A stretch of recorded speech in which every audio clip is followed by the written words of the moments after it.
Olha, quando a gente pensa na Alta Idade Média, o que vem à cabeça? Geralmente é uma imagem bem pesada, né? Um tempo brutal, super violento, cheio de doenças, uma luta constante só para sobreviver, principalmente para os mais frágeis.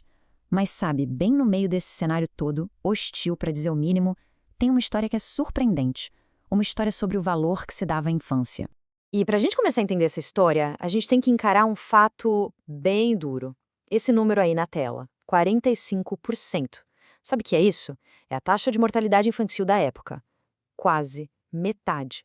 Metade de todas as crianças simplesmente não chegavam na idade adulta. A vida era uma coisa assim incrivelmente frágil desde o primeiro momento.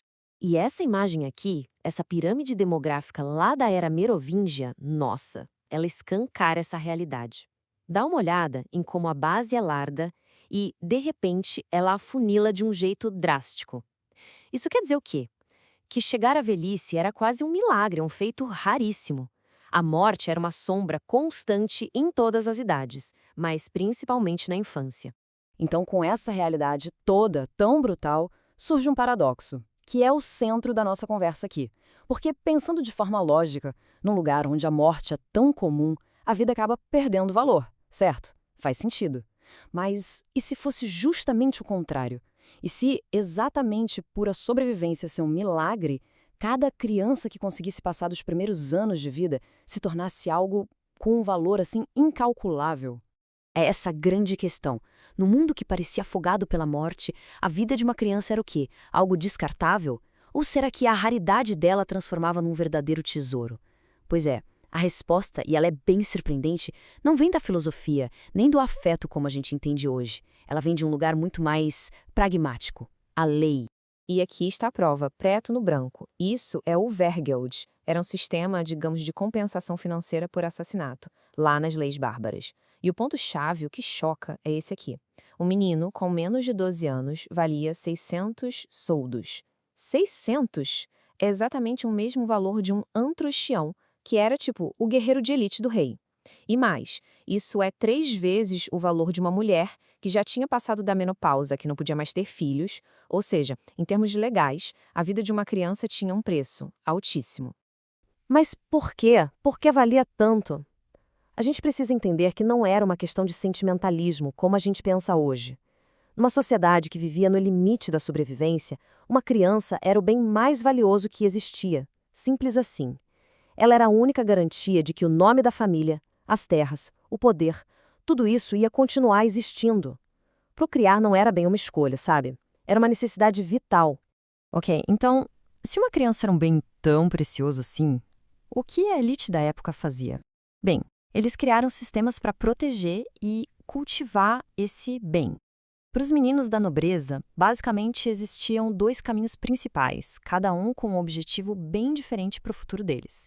De um lado, tinha a corte do rei, um lugar para formar guerreiros e líderes. Do outro, o mosteiro, que o foco era a salvação, a preservação da alma. Poder terreno contra poder espiritual.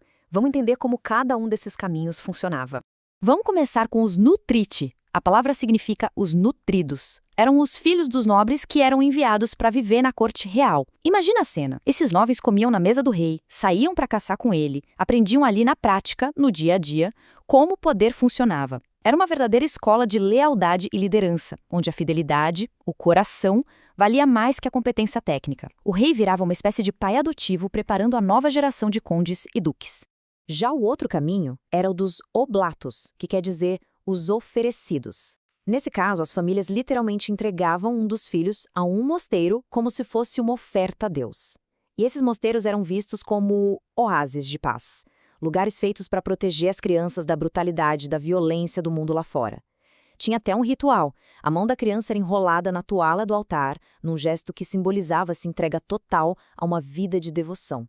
E é justamente nesse ambiente, no mosteiro, que a gente encontra a ideia talvez mais radical daquela época sobre o que era ser criança. Porque enquanto o mundo secular ensinava os meninos a serem agressivos, o mosteiro buscava o exato oposto. A pedagogia dos monges, por exemplo, era contra castigos físicos.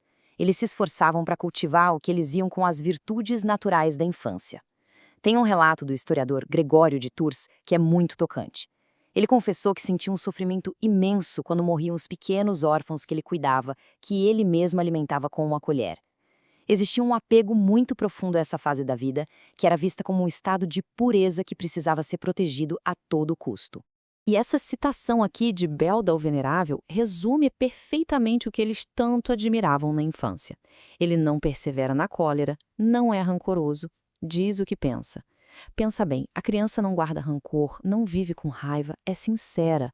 Para os monges, isso não era fraqueza, pelo contrário, eram as qualidades mais próximas da perfeição espiritual.